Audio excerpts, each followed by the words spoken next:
Mavs Fans for Life podcast. I am Landon Thomas. I'm joined by my co-host Shahnavaz Makhani. And today's episode is the junior episode because we will be talking about Derrick Jones Jr. and the opportunity he's taken advantage of. And then Tim Hardaway Jr., Sixth Man of the Year campaign, who at the beginning of the season, he didn't even know what role he had. And then we'll be just talking about our impressions after the first 12 games of the season and the brutal schedule coming up. So Shahnavaz, Derrick Jones Jr., we were just talking about him before the podcast started. Just his journey that he's been on up until Dallas Mavericks, and he was one of the last players to be signed for this roster, and he jumps to the starting lineup, with his hard work, and it's paying off for him. Just what have you seen from him so far this season? I think you see the luxury of playing with guys like Luka and Kyrie. Like you put a guy who Derrick Jones Jr. has played 5 teams in 7 years. Like, it's got, we were, like you said, we were talking about this before the podcast started, and it's been in the league since 2016. Like it's like crazy to think of. And he's only 26 years old. Like, wow. He was undrafted out of UNLV and picked up by Phoenix, and he's bounced around to Miami and Chicago, and, ultimately getting a shot here with Dallas. And I think it, it's kind of what we saw with Dorian a little bit, right? Dorian was an undrafted free agent, played with a guy like Luka, and made a lot of money because of it. I'm not saying Derrick Jones Jr. is Dorian Finney-Smith, but we've seen the highlight reel from Derrick Jones Jr. We've seen kind of that athleticism and the bounce and the lengthiness, of him being a defender. And that's exactly what this team needed. And you put him, next to a guy like Luka and Kyrie, who, are two of the best passers in basketball. And you can tell he's worked on his game too. I mean, he's shooting the highest, his 3-point percentage is the highest it's been in his career at almost 37% after tonight's game. He's averaging almost 10 points a game, shooting over 52% from the field. Like, that's what more can you ask? Like, that's, he knows his role. He knows what he's supposed to do. He knows exactly where he fits on this team, and he provides that kind of bounce. And the Mavericks wanted to get, out and running and get in transition a little bit more, kind of take some of the mileage off Luka, not play in the half court a lot. And Derrick Jones Jr. is like the perfect kind of fit for that, because the guy can run the floor with the best of them. And we've seen him do it. We've seen Derek Lively start running the floor. We've seen Grant Williams run. Like it's everything that this front office did over the offseason, which, let's be honest, Derrick Jones Jr. was kind of a question mark when Jason Kidd put him in the starting lineup against San Antonio in the first game of the year. And we're starting to see that kind of pay off here. So he's had a phenomenal season. I mean, I think, he's kind of one of the, a perfect fit, next to Luka and Kyrie, I mean, for what he gives you and kind of the player he is. Yeah, I've been so surprised, honestly, just every single game. I mean, he's had 4 15-point games this season, and he's had 4 the previous 3 seasons. I mean, it's been incredible just to watch what he's done so far. And you said it well. I mean, he fits with the stars. He doesn't even need the ball. I mean, he can really just play off those 2 playmakers, and the pace really helps him as well.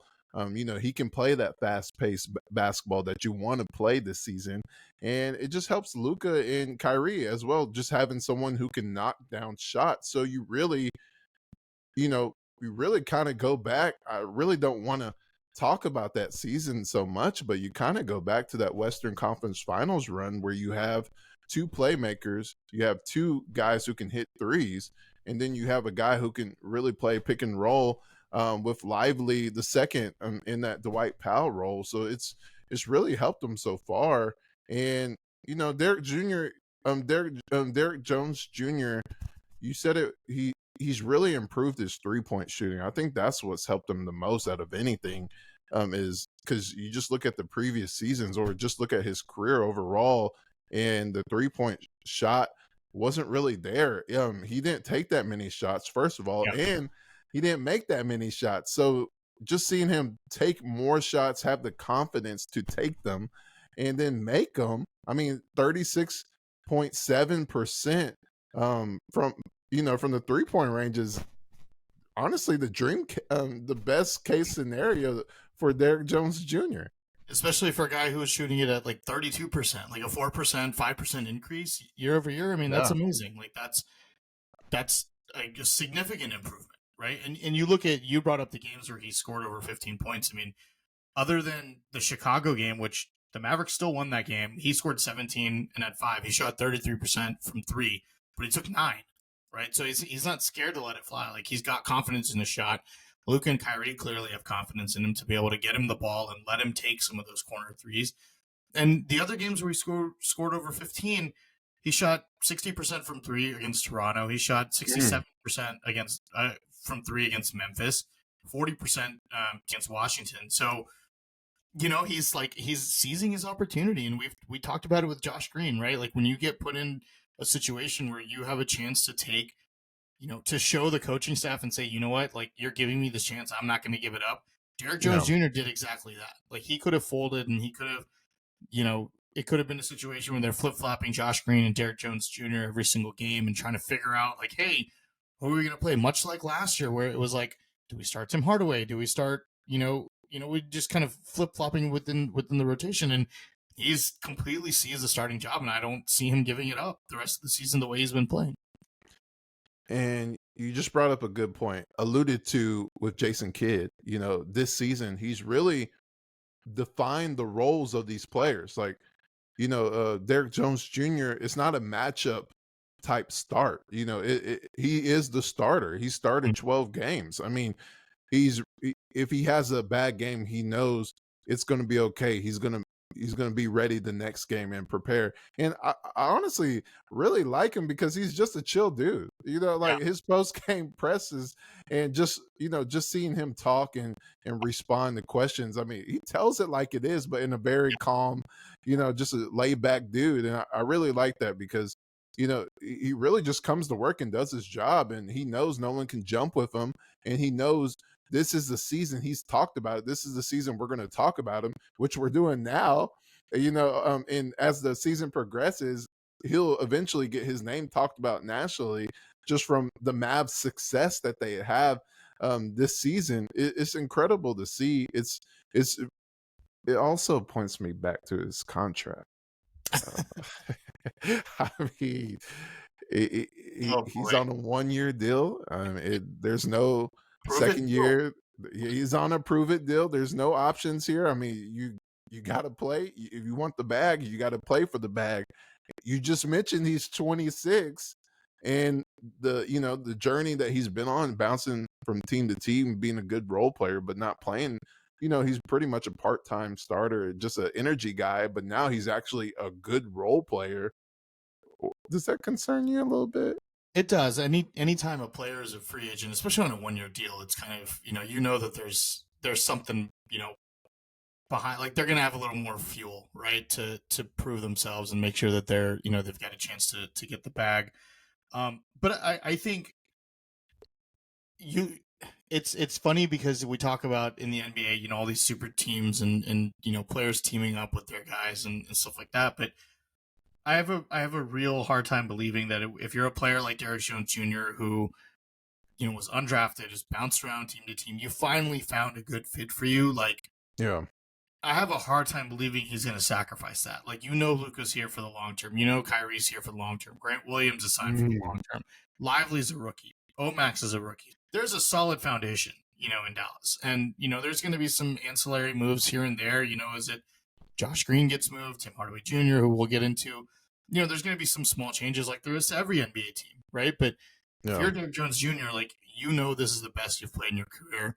It's because of, whether it's Jason Kidd's coaching, whether it's, I have a high belief that a lot has to do with Luka and Kyrie and the way that they've integrated him into the offense, and Grant Williams as well. Same can be said about him. Like, I have a hard time believing that he's going to go look for greener pastures somewhere else where he's going to have to kind of start over. And, if he has a bad year, it's going to be like, all right, well, he's a bust again. I think he's 26 years old, yes, but he's played 7 years in the league. Like, he's a veteran. Like, he knows the ins and outs. Like, this isn't, a 22-year-old kid. This isn't Jordan Poole trying to go prove himself, and take a bunch of shots for Washington. Like this, he knows he knows who he is. He knows what he's about. And I think if the situation's right come end of the year and the Mavericks extend an offer, we'll see what happens. But I wouldn't be shocked if he stayed. And quite frankly, if he plays himself into most improved player conversation and he just, he averages 10, 15, 12 a game and another team wants to throw a bag at him, good for him. I mean, that's the NBA for you, right? Yeah. But the hope is that for him, as a guy who's been in the league for quite a while and who's played with a bunch of teams, the hope is that he kind of realizes, like, all right, like I know this is where I've had the best year of my career. It's because of this. Like, I'm going to stick it out here. Yeah, you pretty much said it. It's the belief and trust from Kid, and then it's the playmakers and Luka and Kyrie. I mean, I don't think he's ever had not only this many shots, but in this short amount of time, but just I don't think he's had this many wide open shots. The gravity pull from Luka and Kyrie, and then you most of his 3-point shots are wide open. I mean, let's just be honest, and that's really what propelled Dorian Finney-Smith, that kind of similar journey where you really have an opportunity, but you also worked on your craft to get better at the 3-point range, and that's what's very encouraging to see, and especially if you're evaluating. Obviously, the Mavericks have success right now, but Nico Harrison and Michael Finley and the rest of them in that front office are always evaluating their talent in-house and outside the house. So when you look at Derrick Jones Jr., you look at his age, you look at the contract that you kind of have to prepare for to bring him back, which, like you said, I think he would want to find a home in the NBA. I don't think he wants to bounce around, every 2 years to different places. So that would be a good place to play in, having those two playmakers and just having the camaraderie that this team has right now. You will want to see him be comfortable in that and stay around that for, the next few years, because he can really build in his prime on what this team is trying to accomplish. And that's either starting or that's being a prime rotation player off the bench. If they bring someone in at the trade deadline or next offseason, you still have a foundational piece with his timeline at 26 years old. So that's very encouraging from the start that we've seen so far. Yeah, absolutely. No, I think he's one of those guys. It seems like he would accept his role no matter what it is, right? So even if, like you said, if Dallas brings in somebody at the deadline and says, "Hey, man, like we're going to put you on the bench, but you're going to be our seventh man," or sixth man if Hardaway gets moved or Josh Green gets moved, like who knows, right? We're still a long time away from that, but he seems like the guy, like a kind of guy who, knows what he's about, knows what his role is, and is comfortable in those shoes. He's not trying to be something he's not. I guess that's a perfect segue to the next topic. A player who is himself and not trying to be anything else. I mean, we know Mr. Green Light, Tim Hardaway Jr. Let it fly to me. Let it fly, especially this season. I mean, okay, so let's just list off the stats here. The Mavs have played 12 games. Tim Hardaway Jr., he's getting 28 minutes a game. He's scoring 18.7 points per game, rebounding 3.9. His assists 1.7. But what everyone looks at is the 3-point percentage and the field goal percentage. Most of his shots are threes, but his 3-point percentage is right now, after that game a couple days ago in Washington, his 3-point percentage is 40.2. Yep. And his field goal percentage is 44.1. So, Shahnavaz, just what have you seen from Tim Hardaway Jr. after this season? Because it started off where, we were basically telling him that he's going to be a sixth man because he said he hasn't heard it from Jason Kidd yet. And now it seems like he's actually killing this role, and he's one of the leading contenders for sixth man of the year. Yeah, I've said this for years. I think his best position is off the bench as a sixth man, as a seventh man. I don't think he should be starting. I understand injuries. Or even the hybrid. You don't like the hybrid? No, because I think then you get into a situation where we were last year, where it's like, well, what's your role? Are you starting? Or are you not starting? Yeah. And then, when he is starting, and he tries to catch a rhythm, right? Like he tries to to take all these shots, and it's very early in the game, and the Mavericks will get down, and they're down 8, they're down 9, and let's be honest, he's not the greatest defender, right? So Yeah. it doesn't help that he's hoisting up all these threes, but coming off the bench, like you're talking, okay, the Mavs have a 4-point lead, the Mavs have a 2-point lead, the Mavs are only down by 1. Like, it's not a situation where every shot he takes, we're throwing our arms up in the air saying, "Oh my God, Timmy, what are you doing?" Like we did last year. Like, and Jason Kidd has done a really good job of putting him in at the right situation where he knows, Hardaway's going to come in. He's going to get his. He's going to take those pull-up threes. He's going to, the catch and shoot threes. He's been amazing. I mean, he's been a phenomenal catch and shoot player this year. But we still see those transition, pull-up threes that he loves to take, and sometimes they're, we're yelling and screaming when he's doing it, but when you're up by 13, like, what is it? Like, who cares, right? Go for it. Yeah. Shoot your shot, man. Like, and I think, again, it's the effect of playing with Luka and Kyrie. Like, one of them is on the floor at all times, and you see them being able to distribute the ball to him. Like, he doesn't have to be the only source of offense off the bench anymore. Like, when you've got one of those two guys on the floor, then you pair that with a Grant Williams, a Derrick Jones, Omax a little bit, Derek Lively, like Dwight Powell is having a great year off the bench. Like this team is so much more well-rounded than it has been in the last few years, where it masks a lot of what we saw over the last couple of years, right? And I think, and it's a credit to Tim Hardaway Jr. for accepting the role, that's been laid out for him, even though we didn't know what it was going to be, or he didn't know what it was going to be. Yeah. But I think the fact, that he's pretty much solidified in the 6-man role. He's playing with a chip on his shoulder. He's coming out firing. And look, he's been hot. And at some point, he's going to cool down, I would expect. But, I mean, when the Mavericks have a lead and Kidd's giving him free reins, and there's a trust between him and Luka and Kyrie, like, he's playing the best basketball of his career, I think, to be honest. He really is. And two things that you said that stood out to me was playing with a chip on his shoulder and also balanced. Because playing on a chip on his shoulder, when I hear that, and I just watch Tim Hardaway Jr. in his play this season, I think it really boils down to trade rumors. Mm-hmm. He even said it. He didn't know if he was going to be on the team. And now now they need him. Yeah. Now they really need him. Like, you have to, if you're trading someone, you can't just trade him for like Bertans trying to get rid of the contract, try to get or flexibility, trying to get a couple pieces with his contract, or get one big man and one wing. Like, you have to get a better player. Yep. Like, if you're trading him, you have to get a better player, because you can't lose his production. And it's better to watch his style of play when they're winning than it is when they're losing. Because last season, after the Kyrie trade, he was playing the same way. He was playing really good, but they were losing. And that brings me to your the second point that stood out to what you were saying was balance, because he was starting most of those games. And that's the problem. He could really start on this team. He's the third best player, honestly, but you have to be balanced. And that's what really is starting to show, is this team is balanced, because you replace him with a Derrick Jones Jr. who doesn't take those shots, those out of norm shots, and he just comes in and does his job and shoot open shots.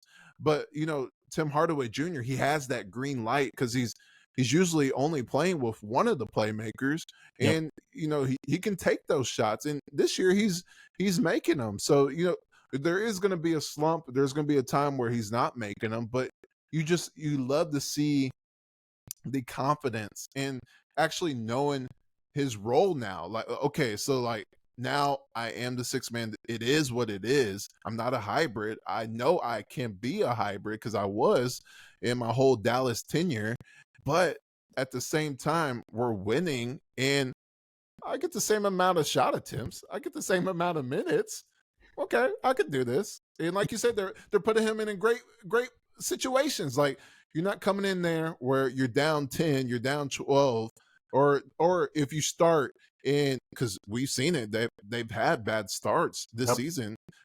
He's not chucking when they're down. Like, he's coming in there when they're up, so he's already feeling confident. He's like a reliever in baseball, where you have the lead, so you're going to be more confident. Yeah, absolutely. No, it's 100% right. And I think the funny, the thing I really want to see now that we talk about balance, I really want to see what happens when he does have a bad game, because Oh yeah, if you're Jason Kidd, now you have the luxury, and I think we'll see this because and tell me if I'm wrong or if you feel the same way. I'm really impressed with the way Kidd is coached these first 12 games, and I know we'll get into impressions, but I'm really impressed the way that he's kind of turned things around from last year. And again, it's still early, but what do I always say? You start you got to find where this is what was wrong. How did how are you changing things, right? Like what are you doing to overcome those mistakes or fix those mistakes? yeah, But now if you're Jason Kidd and Tim Hardaway you bring him off the bench and he's cold. Now it's not a situation last year where that's your only option, right? Like now you mentioned Derrick Jones Jr. What about Seth Curry? 15 points tonight off the bench against the Wizards, right? Like you've got Jaden Hardy. You've got other options now where if Hardaway is cold and he's just not hitting his shots, you can sit him back down and say, all right, man, tonight's not your night. Seth, go, you're in. Or, hey, Derrick, you're going to play 35 minutes tonight instead of 25. Or, yo, yeah. Jaden, your turn, buddy, go. And we've seen Jaden Hardy take advantage of his limited minutes this year too, right? So I think if you're Jason Kidd, you've got that luxury now, and I'm really interested to see over the next month or so when Tim Hardaway does eventually have that cold game, because it will happen. Like he's not going to stay this hot. Eventually, when it does happen, I'm very interested to see what that rotation then looks like. Yeah, it's honestly a plug and play. They kind of we thought it would be at the center position where it's really we thought it was going to be a three-headed three a center by committee with Powell, Lively, and Holmes. But Lively has really taken the reign on that. But it's really a three-man committee at the wing. It's really Derrick Jones Jr. to start, Tim Hardaway Jr., the middle, do your thing. And then we've seen in close games, obviously not the past few games, but we've seen in close games, Josh Green finishes with the closing lineup. So, you really have three people who can plug and play. And then if Curry, like you mentioned, Hardy or one of those guys is hot, you ride with them and keep it going. You kind of have a toolbox, and it's really what you need that game. And injuries play into that as well. So that kind of hampers your solidified rotation that you want. But it's still early in the season. But just from what we've seen, Kidd really has a toolbox, and he doesn't have to play Hardaway as much as he did last season, because you just mentioned, with those injuries after the Kyrie trade, even before the Kyrie trade, most nights he was the second guy. He was the second option, and they were losing a lot, and he was taking a lot of shots. So now it's just taking open shots, and that's what you want to see, because when he's open, he honestly has probably top 5 best form in the league. Just watching that shot form, but it's like you said, the dribble pull-ups or the dribble drives. Those are not really his forte, but when they're winning, he can do it.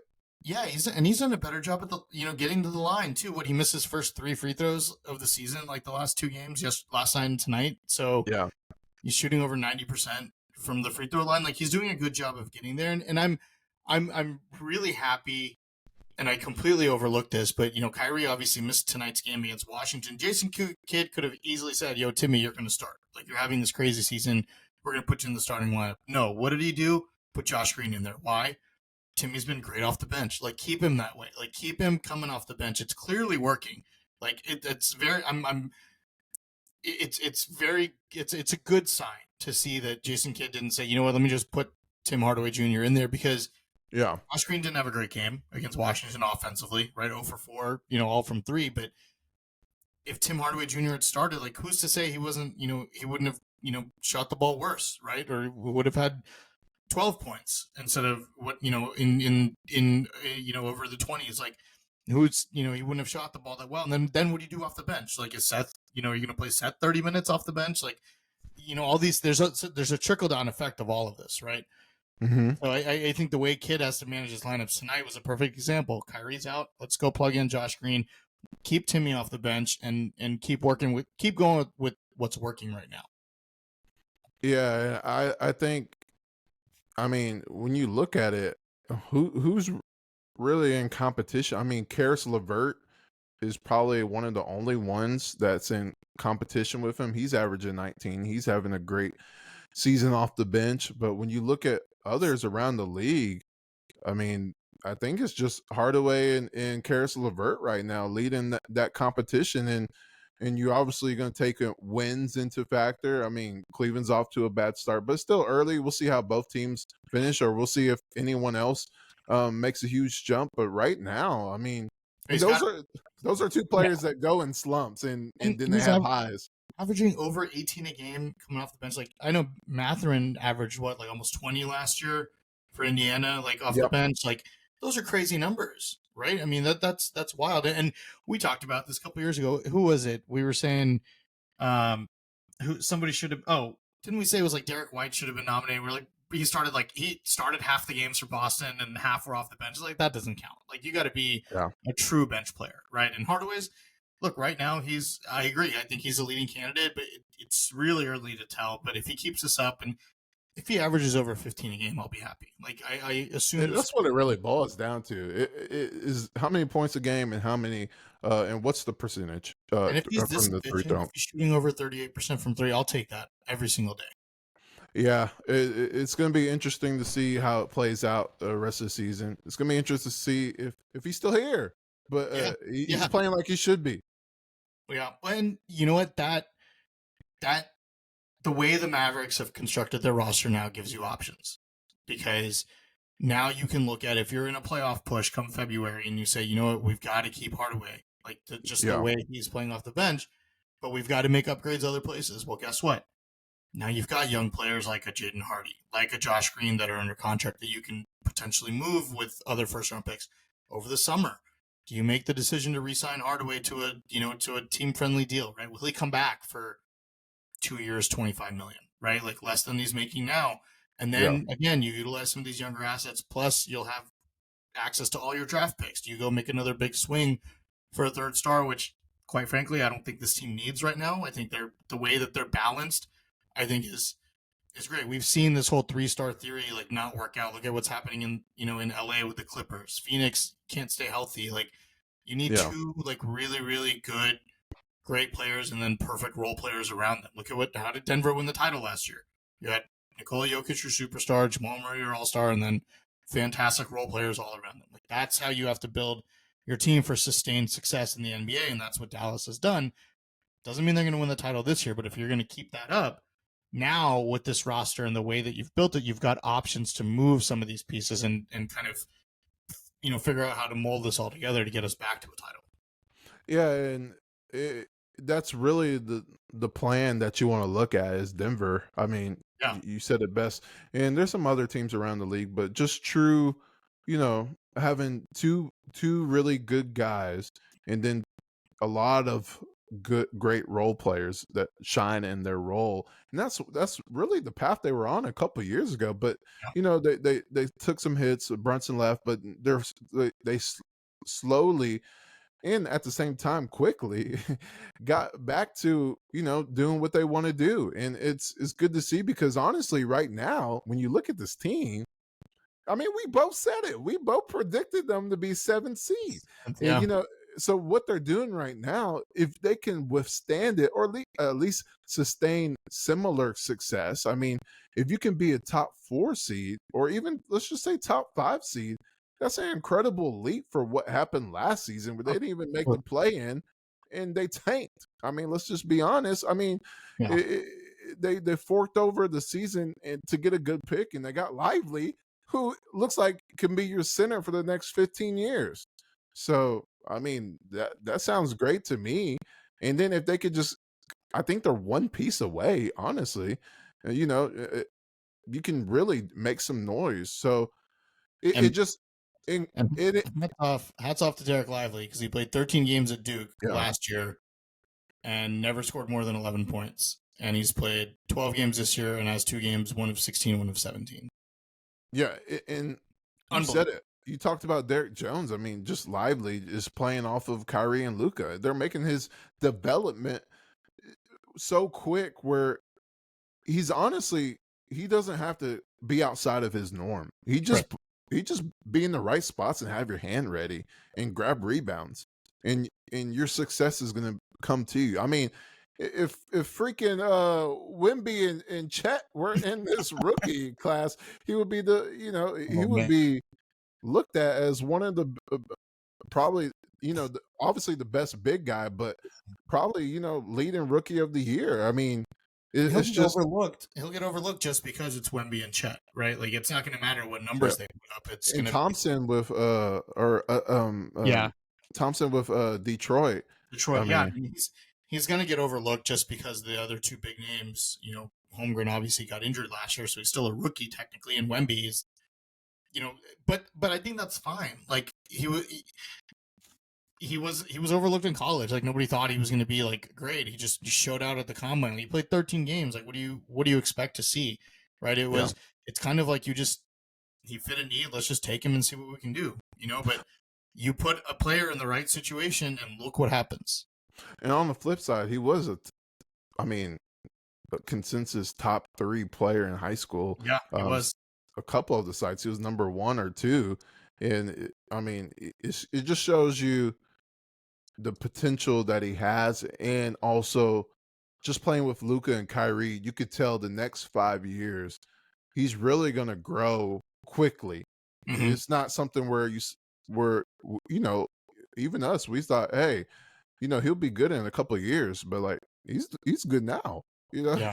Him and Daniel Gafford, I mean, they were looking like twins. I mean, and that's one of the players every Mavs fan wanted the past few years, Gafford. So, and he's 19. Hats off to him, man. He's taking advantage of his opportunities, right? Like he's in the right place.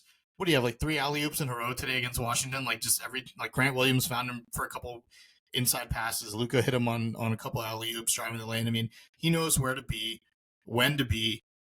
He's playing smart. The foul thing, he's young. He'll clean that up and he'll learn, how to, he still does the summer league thing where he just puts his hands up straight like this as opposed to trying to swat the ball. And I think that's part of it is getting into foul trouble. And I think that's going to come with time. But for 19 and, you're doing this much damage, like that's awesome. It's great to see. And he has self-awareness. That's one of the best things. Obviously, we talked about his maturity and his growth and the things he's been through, but he has self-awareness and on his foul trouble. He knows he gets in foul trouble, and he's starting to show it. Like you saw it in the Wizards game, where I think the first 10 games or so, he was trying to foul and just try to make a play or try to or put his hands up, like you said, and it becomes a foul because they're they're getting the body or just something happens where now in that Wizards game, he let a few of them just go. Like he said, just go and get the layup. Go ahead and exactly. And that's how you be a smart big man in the league, where it's like, who cares if the other post gets a few layups? I mean, you don't have to go after everything. You're trying to play the whole game. And that's where the maps are good. Especially when it's the Wizards. Like, let them get a couple. Let them feel good about themselves. That team is so bad. That team is so bad, man. They need a number 1 pick. It's not even fun. Like, there's some bad teams that are like, man, like, they're kind of fun. Like, they're just annoying to watch. I don't know what it is.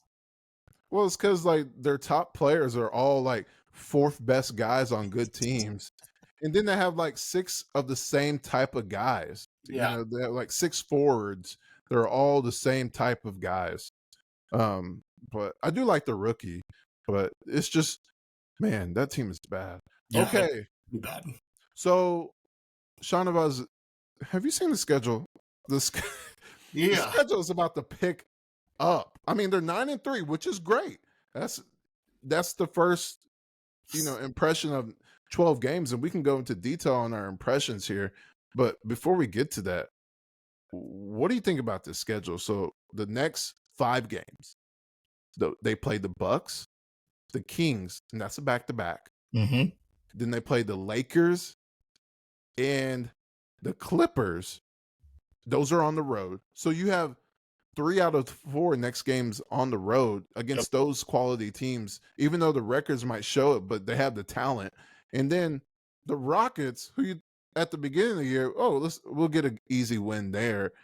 They're they're one of the best teams right now. No, Ime Udoka, good coach. So what do you think about those 5 games coming up? Well, first off, I'm glad that there's not an in-season tournament game until the one against the Rockets, and I'm hoping our court's not fixed for that because I'm Just so leave it in, leave so the court fed up. on the ground or in the So hallway. fed up. Yeah, it's Yeah. just ridiculous.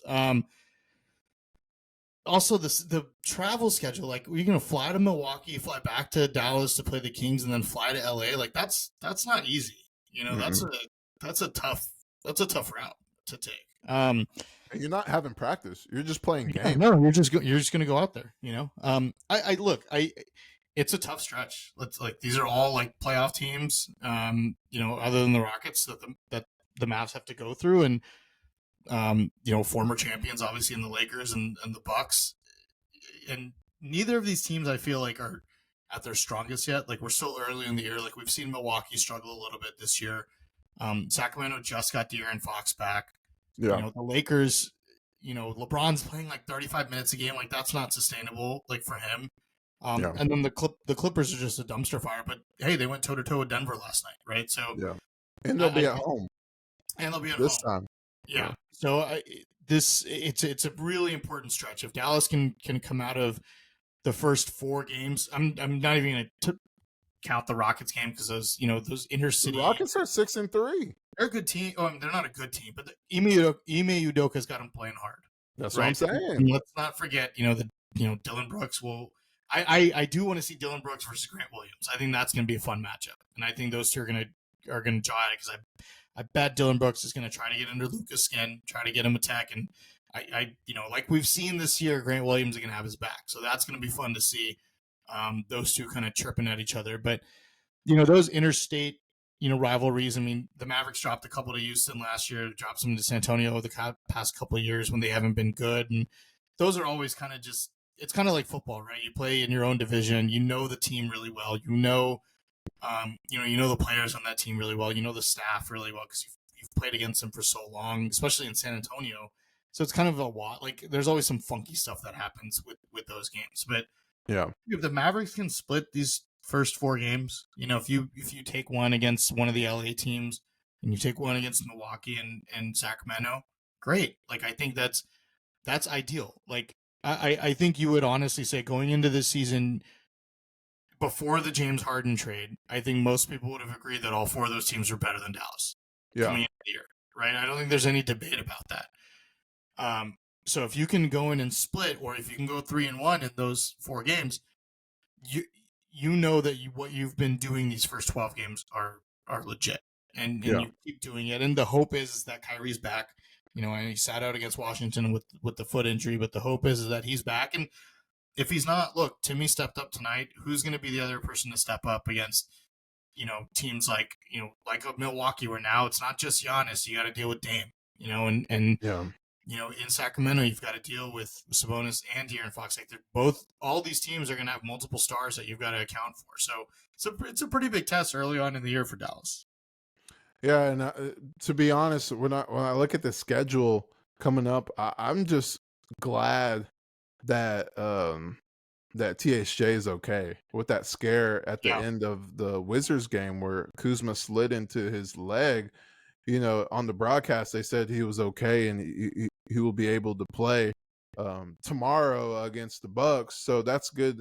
Well, he was going to be able to play in that game. Hopefully he can play in the next game because they're going to need it. I mean, you're playing these quality teams. You're going to need someone who has the ability to score 20 points. And let's just be honest, someone who can just put shots up, because I think that's the problem without if Kyrie or Luka don't play in this back-to-back, against the Bucks or Kings, you're gonna need THJ, because I really don't see Grant or Josh Green or Derrick Jones or Steph Curry.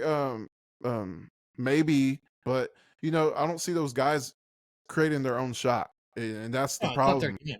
Like it's not their game. The only ones you can think on this roster are THJ and Jaden Hardy outside of Luka. Yeah, Jaden Hardy. And does he get that many minutes? I mean, you see kids really with Exum Curry and Hardy, he really just goes with who's playing great.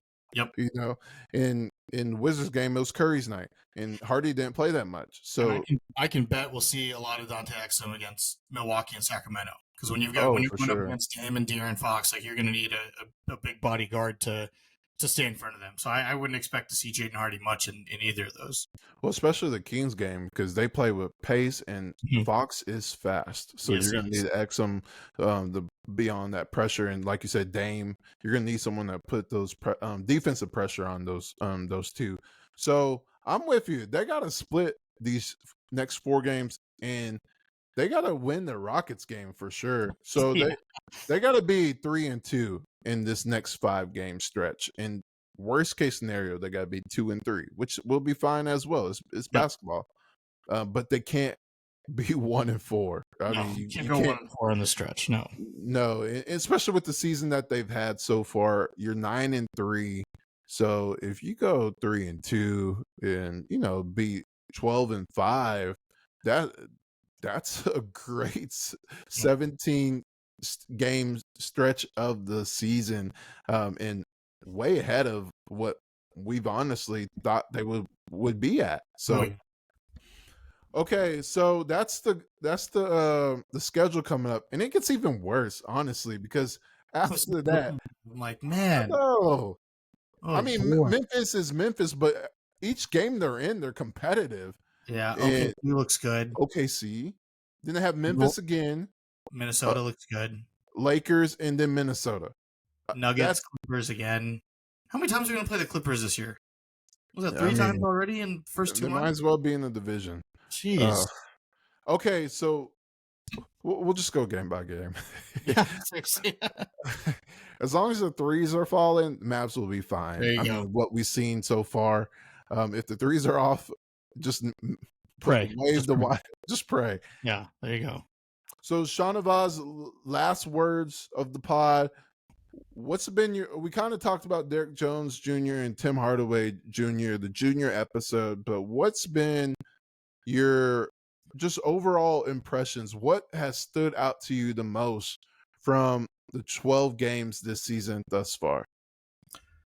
I'm going to go with, and it's a cheese answer, but I'm going to go Luka. I think, yeah. And it's not, Luka's putting up Luka numbers and doing what he does, but not really, right? Like shooting 43% from 3, like that's not Luka. Those aren't Luka numbers. Like he's a below, generally 38, 35% 3-point shooter. The guy's killing it from 3 right now.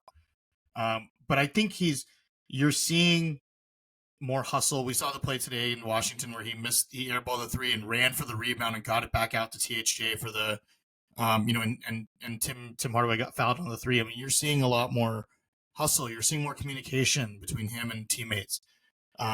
You're seeing more smiles. Like it's kind of cheesy, right? But those are things that matter when it comes down to enjoying playing with your teammates and having fun on the court. And even in like the Mavericks have been in almost every single game. Like even the Toronto game and the Denver game that they lost, they were in it. Like it wasn't completely out of hand. Sure, yesterday against New Orleans, it happens, right? Like games like that are going to happen to anybody. Luka's bound to have a bad game here and there, but he rebounded tonight, and that's the mark of a great player. Like you have one bad game, you come back and you show why you're a top 3 player in the NBA. And I think you're seeing a much more efficient Luka. The usage rate is down. You're seeing him pass the ball off more.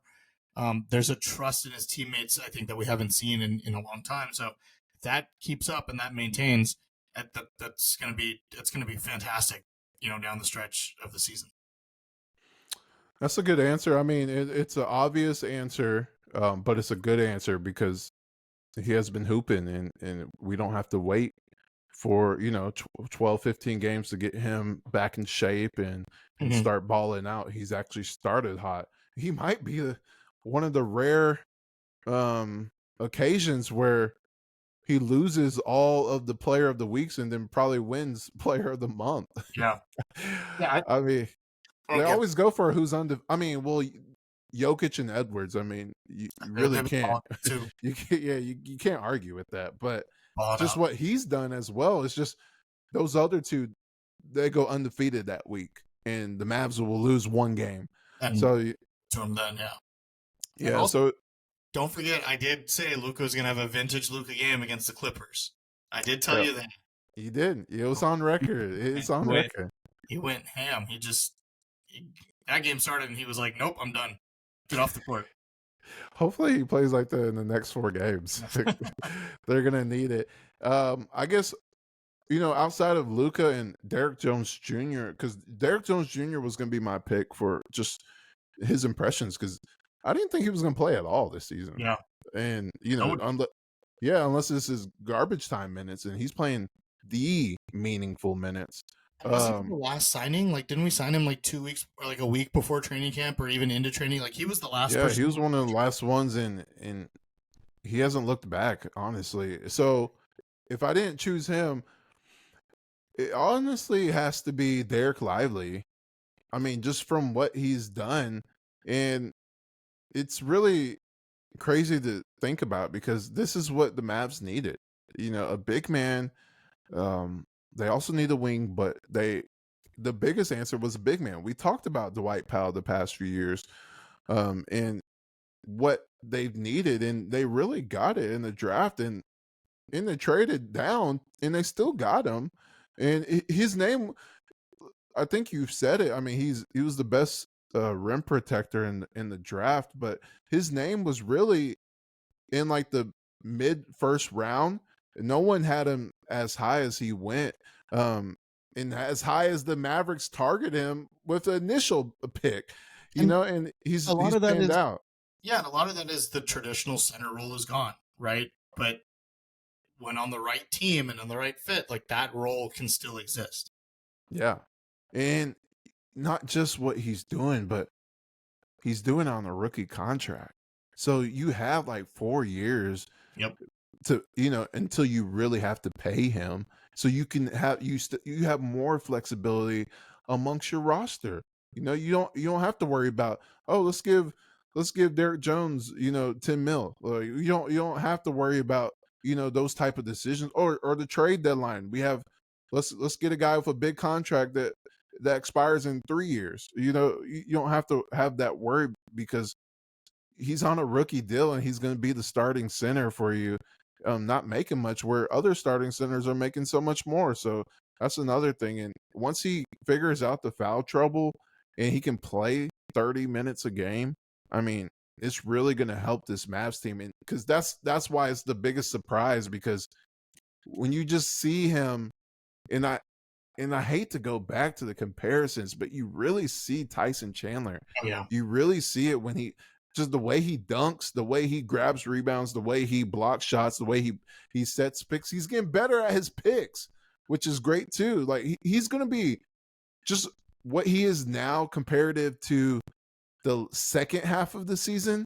It's going to be night and day, just from experience. Because you see it now that he's starting to know where the lob is going to be, or knowing to have your hands ready. Because the first 5 or 6 games, he dropped a few passes and he wasn't ready a couple times. Like, now he's starting to get all, like, stay ready so you don't have to get ready. And I think that's been so surprising to me, because I thought we would see this a couple years from now. Yeah, he's been great. Shahnavaz, that's the end of the episode, but next week is Thanksgiving. Yep. So I guess this is the time. What are you most thankful for on this Mavs team? Oh boy, I'm not gonna go with Luka again, because that's cheesy. You know what? I'm gonna go Nico Harrison. Oh, okay. I'm thankful for Nico. I love what he's done the last 2 years. I think he's been just better than I expected when he was hired. That's a good answer. And I'm gonna go Jason Kidd. I'm thankful for him getting back to what he was a couple years ago. I wrote about it. I said it. I mean, you see a totally different person from last year. I think he stopped watching. I think he's actually coaching again, which is great. And people say, oh, no, they got a full training camp or a preseason with Kyrie. They went overseas. They have that bond, which is all great and true. But you actually see Jason Kidd coaching. Mm-hmm. Like, you with this team. And, the Luka and Kyrie have mentioned him as one of they're mentors. And he's actually having conversations during the game. You see him waving his hands Finally. like he's playing against the Yeah. Suns, like he's coaching out there. He's calling out defensive schemes when he sees something. He's doing so much, and he's also putting trust, because when he listed Derrick Jones as the starter for the first game, we all thought it was going to be Josh Green, and we're like, whoa, what is going on? That's worked out. Him playing Exum over Hardy and over Curry at times, we're like, what is he doing? That's worked out. And it's just it's been great. So Nico and Jason, we're thankful for what you've done with the Mavs this season. Goodbye, everyone.